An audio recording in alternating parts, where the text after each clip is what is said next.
Bill Shorten's disastrous election campaign is being compared to that of Hillary Clinton after both left-leaning leaders were unexpectedly defeated by their conservative opponents. Mr. Shorten spent the last day before the election drinking beer in a Melbourne pub with Victorian Premier Daniel Andrews, while Mr. Morrison took a whirlwind, last-minute tour of 5 marginal seats across 3 states. The contrast echoed the eve of the United States election in 2016, when Mrs. Clinton spent time with Barack Obama, Bruce Springsteen and John Bon Jovi, while Donald Trump went to 5 states and held a midnight rally in Michigan, a crucial swing state. In honor of former Prime Minister Bob Hawke, who died 2 days out from the election, Mr. Shorten drank at one of the late leader's favorite pubs, the John Curtin Hotel in Carlton, Melbourne. Mr. Shorten was joined by Mr. Andrews and former Victorian Premier Steve Bracks. The 3-man drank Hawke's Pale Ale, a beer made in homage to Mr. Hawke. Share this article. Share. Meanwhile, Mr. Morrison's last-minute campaigning paid off as the coalition claimed an unlikely victory.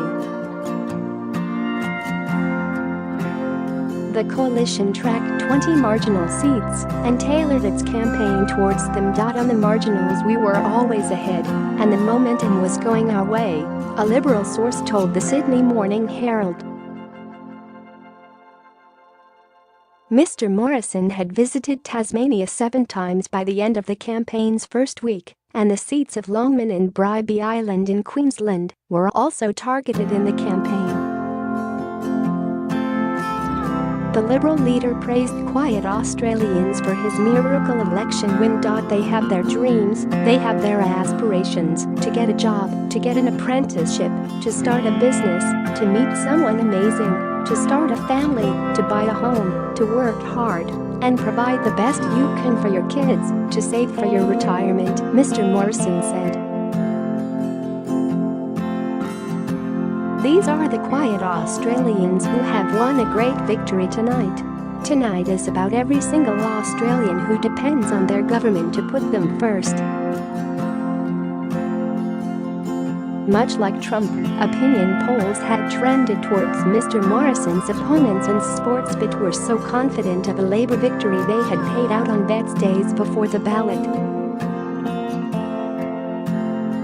Mr. Trump congratulated Mr. Morrison during a phone call on Sunday, with the U.S. president telling his Australian counterpart that he had predicted the result. He was very congratulatory and very pleased about the outcome. He said that he always thought that it would happen, Mr. Morrison told the Daily Telegraph. We'd already struck up a good relationship and looking forward to the certainty of me being in the role for the next 3 years. We talked about that, and I look forward to potentially being there later in the year, but certainly getting together at the G20 Leaders Summit.